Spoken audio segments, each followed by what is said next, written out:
The Black Death. The Black Death didn't start in Europe, it just ended up there, like a final boss you didn't see coming. It began somewhere around Central Asia, probably in the 1330s, when a bacterium called Yersinia pestis hitchhiked its way into the human world through fleas riding on rats. Classic setup, small bite, massive chaos. It spread slowly at first, following trade routes like the Silk Road. But once it hit the ports, it turned into a global horror show. Genoese traders fleeing a siege brought the plague to the city of Kaffa, and from there it boarded merchant ships like a stowaway. The result, it arrived in Sicily in 1347, and Europe never saw it coming. Nobody knew how it worked. No one had a name for it. It just showed up, and people started dying fast. Fever, swelling, death, rinse and repeat. By the time people realized something was wrong, it had already jumped from port to port, town to town. The disease just moved, quietly, invisibly, and everywhere. And that's the horrifying part. The Black Death didn't explode out of nowhere. It crept across continents in silence, until it suddenly didn't. The Manchurian Plague. It hit in 1910 and had a nearly 100% fatality rate, but barely anyone talks about it. It started in northeastern China, likely from hunting marmots infected with pneumonic plague.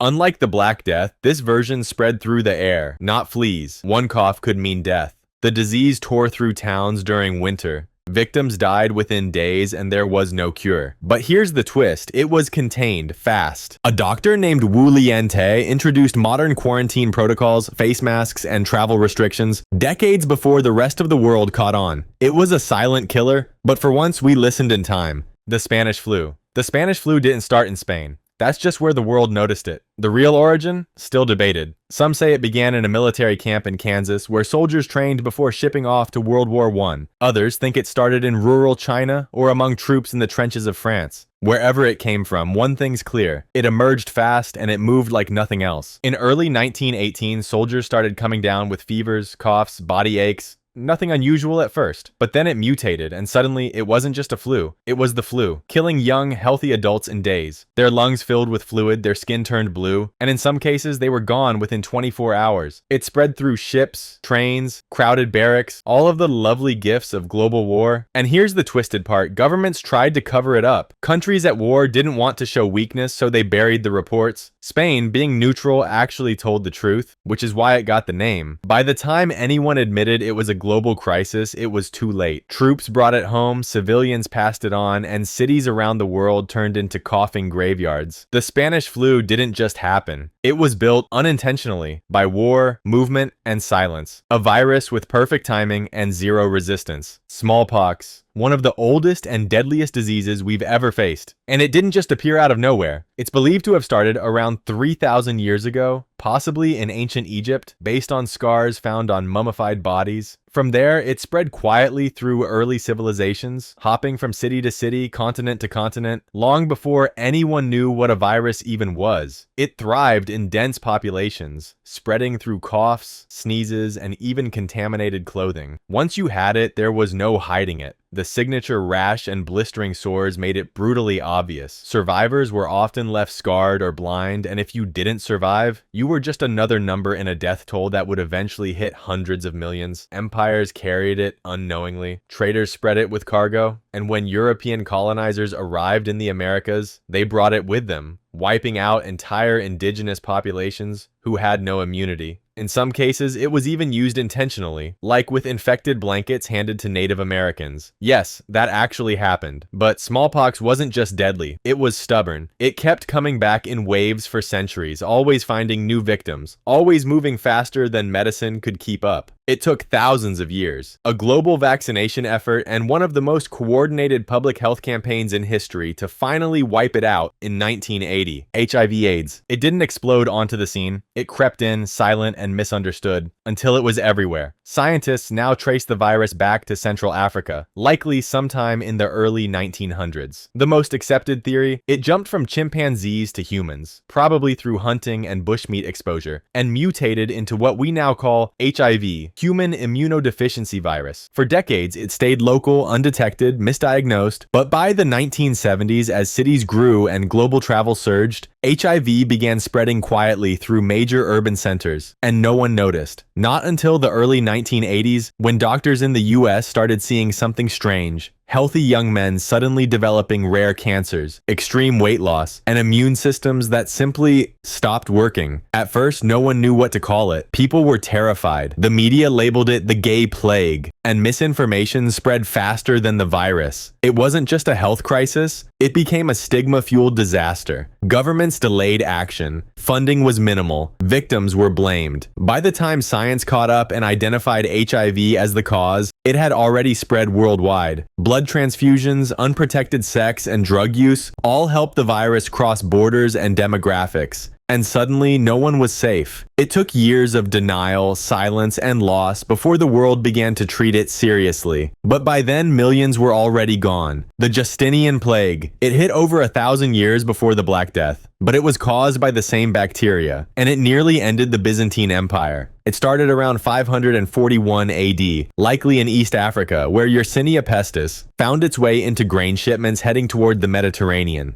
Those ships weren't just carrying food, they were carrying fleas and rats and death. The plague hit the port of Pelusium in Egypt first, then spread like wildfire to the heart of the empire, Constantinople. At its peak, it was killing up to 10,000 people a day. The streets filled with bodies, entire neighborhoods were abandoned. Even Emperor Justinian himself caught it and somehow survived. But the empire didn't come out unscathed. Trade collapsed, cities emptied, armies weakened. The plague didn't just kill people, it crippled everything: the economy, the infrastructure, the ambition of a ruler who wanted to rebuild Rome. And the worst part, it never really went away. The plague returned in waves for the next 2 centuries, always mutating, always lingering. The Justinian plague didn't just appear out of nowhere, it was a perfect storm, and one tiny bacteria that brought an empire to its knees. COVID-19, the virus that shut down the world in real time, and no one saw it coming fast enough. It started in late 2019 in Wuhan, China. The first known cases were linked to a seafood and live animal market, but where exactly it came from is still debated. The leading theory?